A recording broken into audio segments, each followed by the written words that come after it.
বিজনেসটা করছি। আমার আপনার মানিক সাহ এন্ড মোনালিসা সাহ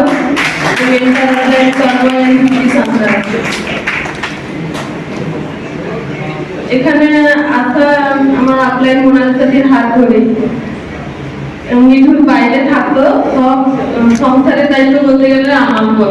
আমি হাউস ওয়াইফ ছিলাম, মেয়েকে রোজ সকালে স্কুলে নিয়ে আসতাম। সেখানটাই মানে দেখতাম দূর থেকে, কি বলে, প্রথম বাবা করে যাকে আমি সম্মান দিই, আমরা দ্বিতীয় বাবা তাদের মনে করি। দুলাল বাবু, কার্তিক বাবু, এনারা স্কুলে আসছে,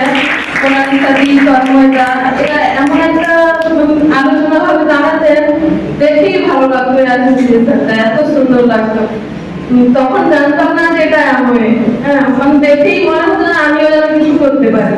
পাশাপাশি যদি মানে বাড়ির কাজ সামলে একটা গৃহবধূ হয়েও যদি আমি পাশাপাশি কিছু করতে পারি, তা আমার খুবই ভালো। মানে হাজবেন্ডকেও হেল্প করা হয়। এই ভেবে আমি সাহস করে একটা দিদিকে বললাম যে দিদি, আমিও কি তোমাদের মতো কিছু কাজ করতে পারি? এইটা বলবো কেন পারবে না, দিয়ে তারপর আমার বাড়িতে আসে আমাদের প্ল্যান দেখা।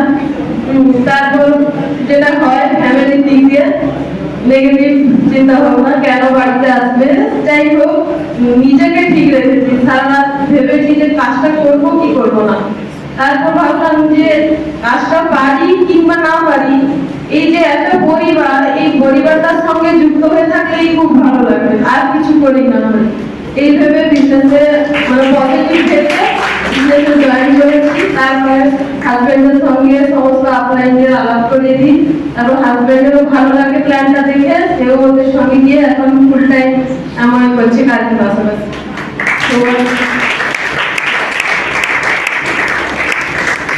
নাম তো বলো, আমি খুবই আমাদের বিজনেসটা করছি, পাশাপাশি ব্যাংকে জব করে। পরিবেশ শ্রমিকের পরিচয় কি পাওয়া যায়? এই 6 মাস বাইরে থাকা, তারপর 1 সপ্তাহ বাড়িতে আসা, তারপর দিন কোঅর্ডিনেট করতে আবার সে বাইরে চলে। পরিবেশ শ্রমিক তার পরিচয় পাওয়া যায়। তো পরিবেশ শ্রমিকের মধ্যে একটা বিজনেসম্যান হওয়ার যে পরিচয়টা, এটা একটু আলাদা আনন্দ দেয়। একটা বিলিভার কিন দেওয়া, যেখানে বিজনেসের উপর, ব্যবসার উপর একটা বিশ্বাস আছে।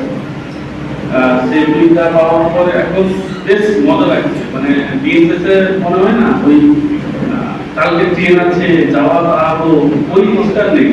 পাশাপাশি ফ্যামিলিকে সময় দেওয়া। দিন শেষে যখন বিয়ে বলে না, বাবা তুমি বাইরে থেকে যেমন ইনকাম করো, ঘরে ইউজ করতে পারো না, এই কথাটা যখন এইখানে যে একটা মজা পাওয়া যায়, দিন শেষে যে থেকে দূর। আর এই ব্যবসাতে কোনো মালিক নেই। দিন শেষে কেউ বলতে পারবে না যে তোমার এই কাজটা হয়নি কেন, তুমি এটা অ্যাচিভমেন্ট পাওনি কেন।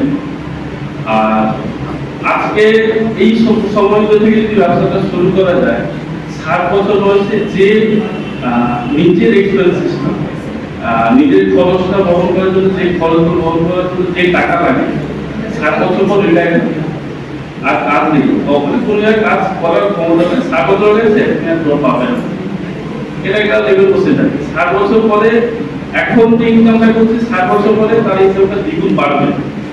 এইখান থেকে একটা ফিল পাওয়া যায় যে এই ব্যবসাতে, মানে একটা ব্যবসায়ী যদি বলা হয় একটা ব্যবসা করবে, আমি একটা ব্যবসা নিয়ে আসবো, বলে না ব্যবসা একটা ব্যবসা আছে, এত ইএমআই, এত মিটেক, এত দিচ্ছেন, তারপরে এখন ব্যবসা করার ক্ষমতা নেই।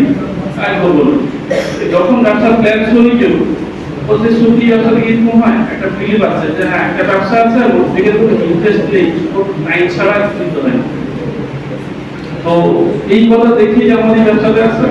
এখন ব্যবসা করে বেশ আনন্দ লাগে, বিশেষ করে এখন খাওয়া বলে একটা সঠিক সময় এসে তার হাত ধরেছিল বলে আমাকে ওই ভেলোর সিএনসি এসব হসপিটালে গিয়ে এত এত লাখ লাখ টাকা খরচ করে আমি সুস্থ স্বাভাবিক জীবনযাপন করেছি।